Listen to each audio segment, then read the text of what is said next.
From the very earliest age, little boys receive a barrage of subtle and not-so-subtle messages about how they should behave.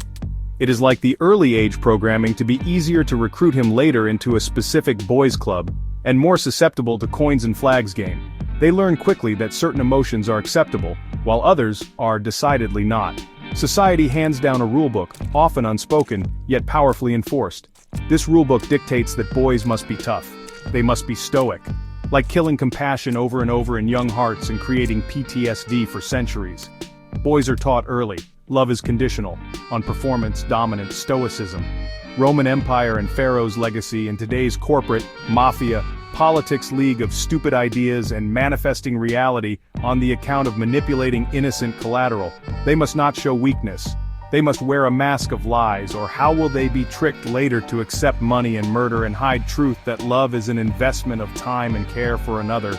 Tears, sadness and fear are often met with disapproval, or worse, ridicule. Play is militarized, war games, competition over cooperation. Emotional literacy is punished. Don't cry, be a man. This early conditioning sets the stage for a lifetime of emotional suppression, a heavy burden for any young soul to carry into manhood, shaping how they interact with the world and those they love. The phrase "boys don't cry" becomes a mantra, repeated by well-meaning parents, teachers, and even peers. Another strategy of the fake gods of the past. It is a seemingly innocuous saying, yet it carves deep grooves into a young boy's psyche. He learns to equate tears with shame, vulnerability with failure.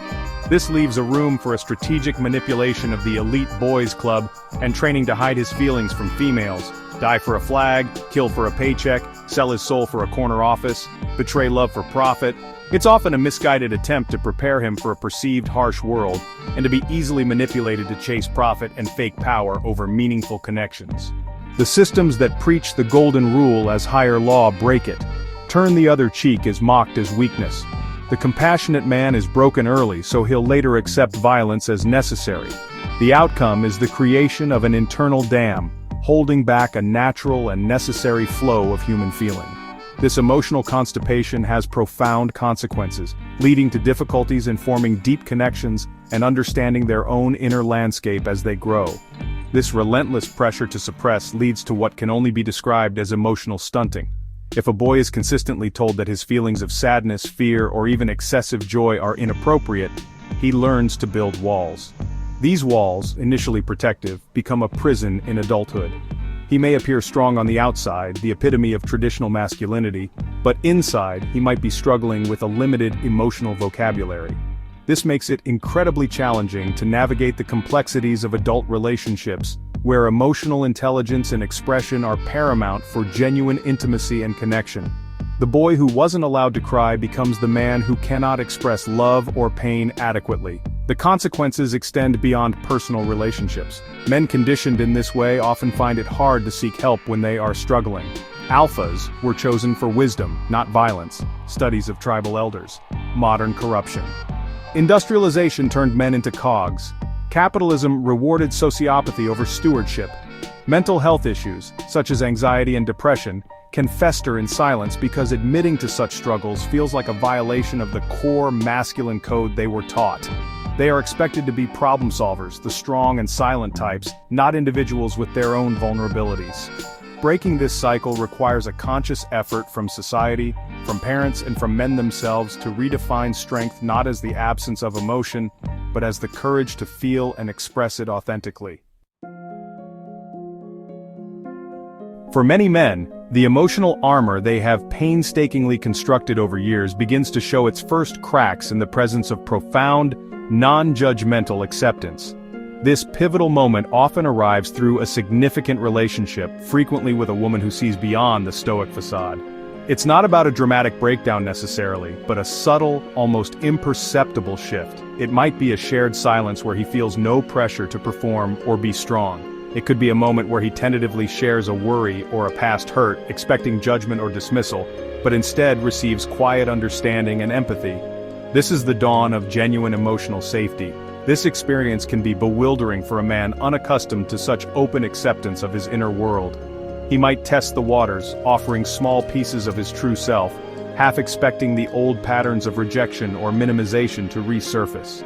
when his vulnerability is met not with weakness or disdain, but with gentle strength and unwavering presence, something profound begins to change within him. It's like a parched plant finally receiving water. The initial offering of vulnerability, when safely held, creates a space where more of his true self can emerge. This safety is the fertile ground upon which genuine intimacy can finally take root and flourish. The woman's role in this delicate process is not one of fixing, but of witnessing and validating. It's about creating an environment where his feelings, whatever they may be, are allowed to exist without needing to be changed or solved immediately. Her acceptance acts as a mirror, reflecting back to him a version of himself that is whole and worthy, even with his perceived flaws and emotional expressions. This is a powerful antidote to the years of conditioning that told him otherwise. For a man who has spent his life guarding his heart, this experience of being truly seen and accepted, vulnerabilities and all, is nothing short of revolutionary. This first taste of emotional safety doesn't instantly dismantle all the walls. The conditioning runs deep, and the habit of emotional suppression is hard to break. However, it plants a seed of hope and possibility. It shows him that another way of being is possible, a way that involves connection rather than isolation, expression rather than repression. This critical juncture is where the journey of shedding emotional armor truly begins. It is a testament to the power of human connection, and the profound impact one person's acceptance can have on another's journey toward emotional liberation and authentic selfhood. The Kensei love technique, metaphorically speaking, is about wielding love with the skill, precision, and focused intent of a master swordsperson, a Kensei. It is not about aggression or control, but about a finely honed ability to support a man as he navigates the often frightening territory of his own vulnerability. This technique requires a woman to be deeply attuned, perceptive, and incredibly patient. It means understanding when to offer gentle encouragement, when to provide silent, steadfast presence, and when to create space for him to process his emotions without interference or unsolicited advice, which can often feel like another form of pressure to him. A core element of this approach is the art of active, compassionate listening. Let him know that you see the fake lion kings and sociopathic pharaohs and all other forms of the king of the jungle games. Explain why Mary Magdalene willingly kneeled before Christ, and how you value all knowledge he has that is complementary to yours. Open his hero heart with truth to add to his warrior hand, and always show respect when he opens up to you. This goes far beyond simply hearing words. It involves listening to the unspoken emotions, the pauses, the hesitations. It's about validating his feelings without necessarily agreeing with every thought or action, but growing together in deeper understanding. Phrases like, "I can see this is really hard for you," or "It sounds like you felt overwhelmed," can be incredibly powerful. Help him see his triggers and who programmed them. This skillful listening creates a sanctuary where he feels understood, not judged. It's about cutting through the noise of expectation and allowing his authentic emotional experience to emerge and be acknowledged, fostering a deeper sense of trust. Another vital aspect of the Kensei love technique is consistency. Emotional armor is built over decades. It won't be dismantled overnight. There will be moments of progress and times when he retreats back into familiar patterns of stoicism. The Kensei practitioner of love understands this ebb and flow. She remains a steady, reliable source of acceptance, not pushing too hard when he withdraws, but always ready to welcome his vulnerability when he feels able to offer it again. This unwavering consistency is like a beacon, guiding him through the often turbulent waters of his emotional reawakening, reinforcing that safety remains available. Finally, this technique involves empowering him rather than trying to rescue him. It's about supporting his journey to emotional literacy and strength, not taking over his emotional labor. This might mean gently encouraging him to find his own words for his feelings, or supporting his efforts to seek external help if needed, like therapy or men's groups. The Kensei love technique is fundamentally about fostering his capacity to hold his own emotional space, with her as a skilled and loving ally. It is a dance of connection, requiring immense empathy, wisdom, and a deep belief in his inherent capacity for emotional wholeness. The concept of the sacred kneel represents a profound act of nurturing that is entirely distinct from submission or subservience. It is a conscious choice, a gesture of deep respect, love, and support offered from a place of strength, not weakness. Kneel only to the divine, and sometimes the divine hides in broken men. When a woman performs a metaphorical sacred kneel for her partner, She is signaling her willingness to meet him at his point of vulnerability, to honor his struggles, and to offer her unwavering support without judgment. This is not about diminishing herself, but about elevating the connection and creating a space of profound emotional safety and reverence for his inner world. This act is empowering for both partners. For the man, it can be an incredibly moving experience to witness his partner willingly and lovingly choose to connect with him in his rawest state. It counters the societal narrative that vulnerability is a weakness to be hidden, especially from one's intimate partner. Instead, it reframes vulnerability as a sacred space that can be shared and honored. For the woman, the sacred kneel is an expression of her own emotional intelligence and capacity for deep empathy. It is an act of sovereign choice, demonstrating her power to nurture and heal through conscious, loving action. The sacred kneel is not a literal, physical act mandated at all times, but rather an energetic posture of the heart and spirit. It can manifest in many ways, listening intently without interruption when he shares something deeply personal, offering comfort during a moment of grief or fear, or simply holding space for his silence when he is processing difficult emotions. It's about communicating, "I am here with you in this, fully. I see your pain, your struggle, your humanity, and I honor it. You're safe with me." This message, conveyed consistently, can dissolve layers of emotional armor. This nurturing action fundamentally challenges traditional power dynamics in relationships, which often implicitly position one partner as stronger or weaker. The sacred kneel fosters a dynamic of mutual respect and shared humanity. It acknowledges that everyone, regardless of gender, experiences moments of vulnerability and needs support. By embracing this non-submissive nurturing, women can play a crucial role in helping their partners heal from the emotional wounds of societal conditioning, fostering a relationship built on genuine intimacy, trust, and the profound strength found in shared vulnerability rather than hidden weakness. Section 5. Into the Shadows, Embracing His Whole Imperfect Self. Why frat brothers panic when a man evolves the brotherhood's dirty secret. Fraternities, militaries, gangs function like cults: love bombing, initiation rituals, isolation, us versus normies. Fear of desertion, traitors get shunned. When a brother leaves for a woman, it's not about her, it's about him waking up. The group punishes him because his growth exposes their stagnation.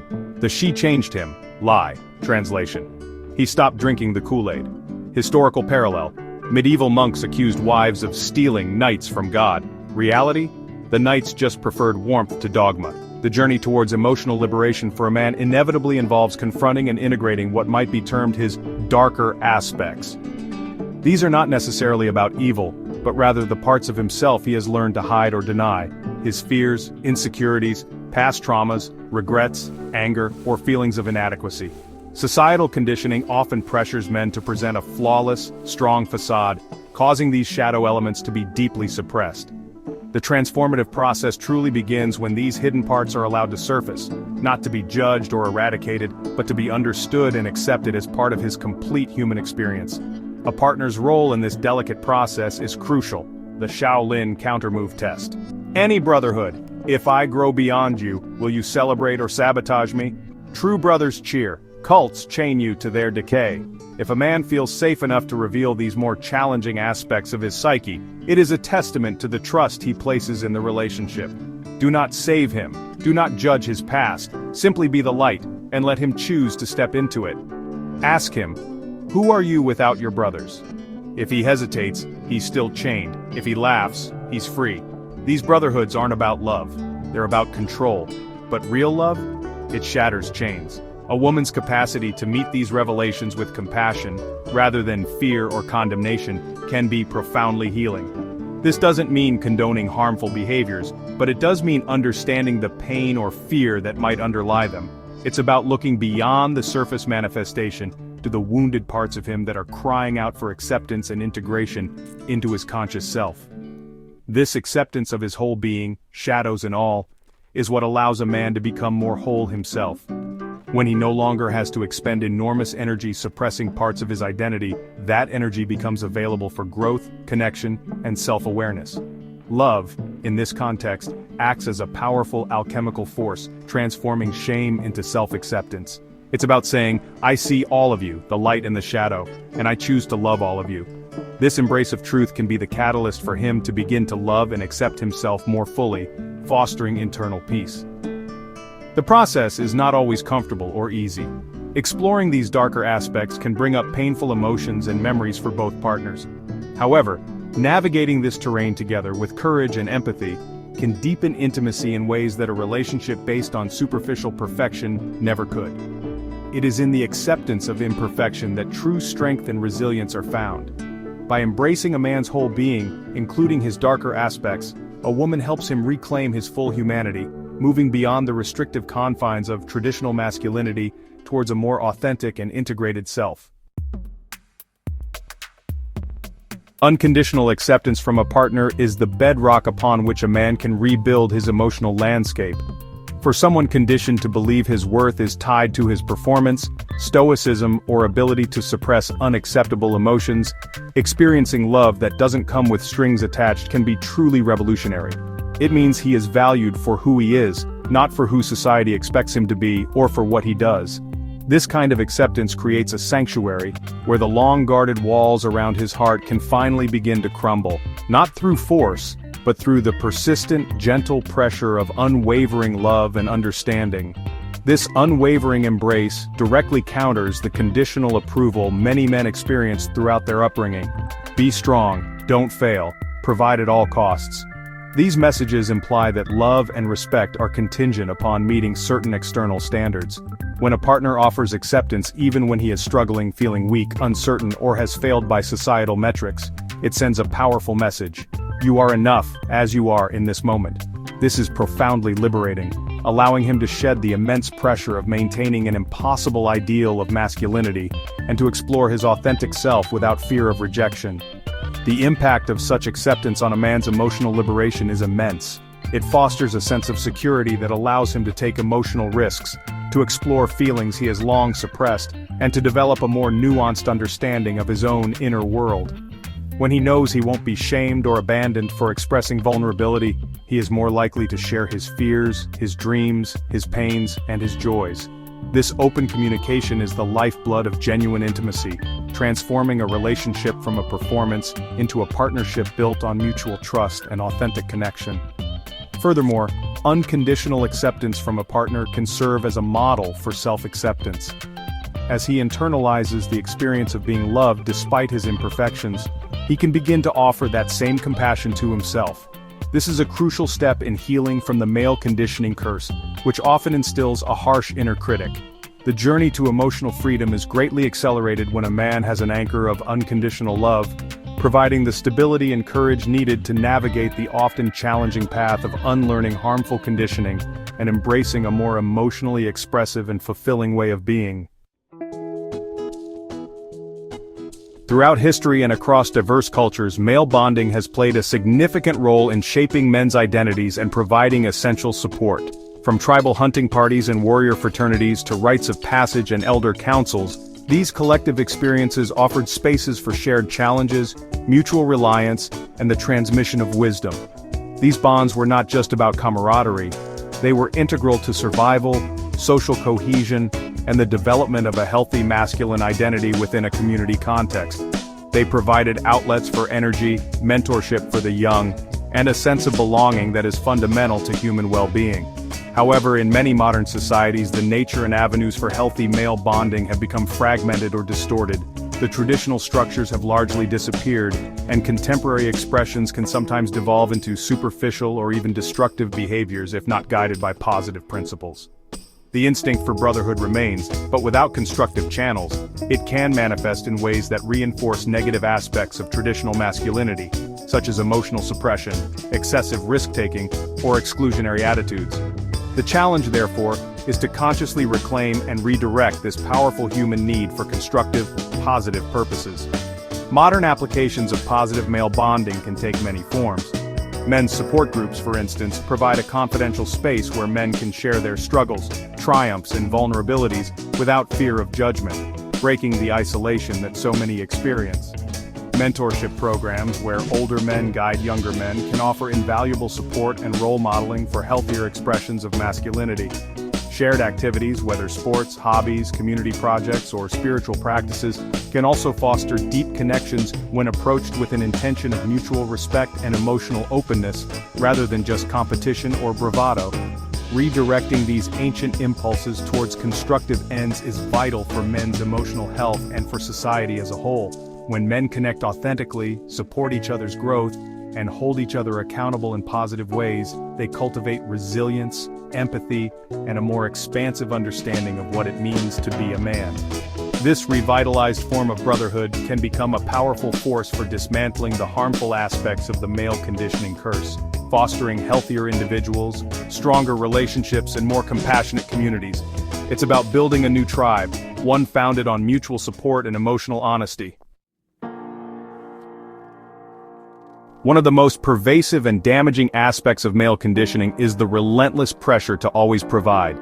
This mandate is hammered into boys from a young age, equating their worth almost entirely with their ability to be financial providers and protectors. While the intention might seem noble to ensure responsibility and care for family, the unyielding nature of this expectation places an enormous and often unsustainable burden on men.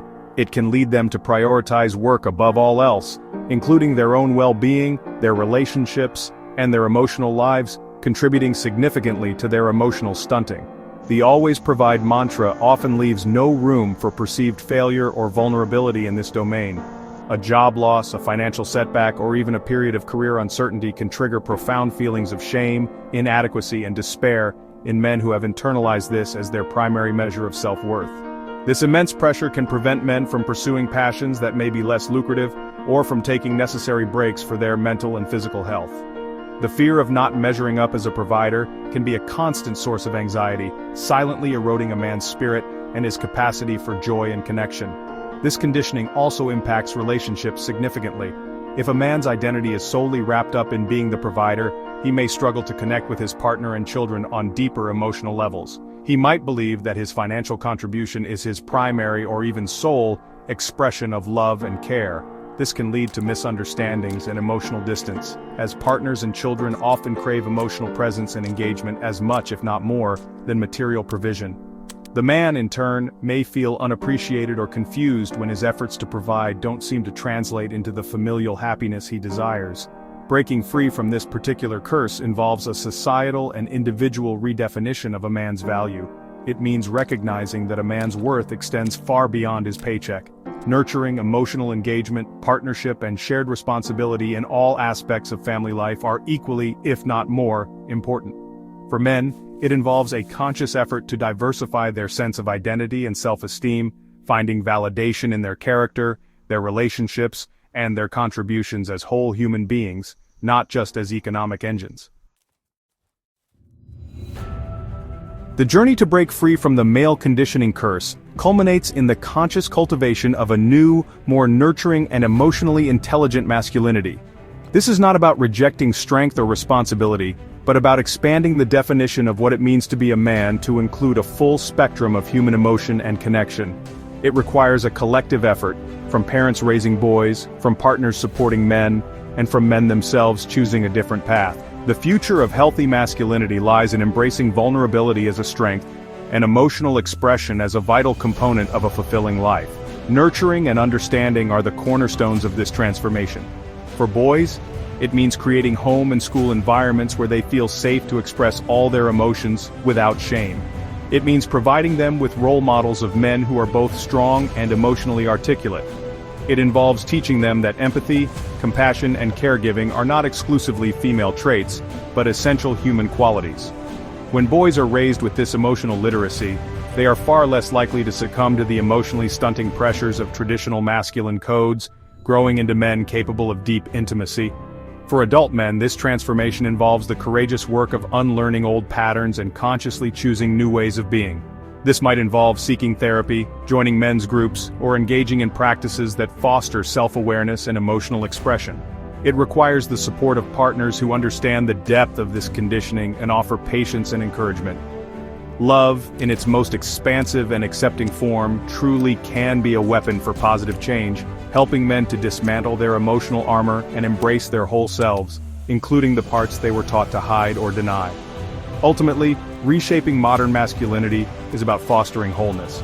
It is about creating a world where men are free to be fully human, to experience and express the rich tapestry of their inner lives without fear or apology. This not only benefits men, leading to improved mental health and more meaningful relationships, but it also enriches families, communities, and society at large. By championing nurturing, understanding, and emotional honesty, we can help men break free from the conditioning curse and step into a more authentic, connected, and ultimately more powerful version of themselves, forging a new legacy for generations to come.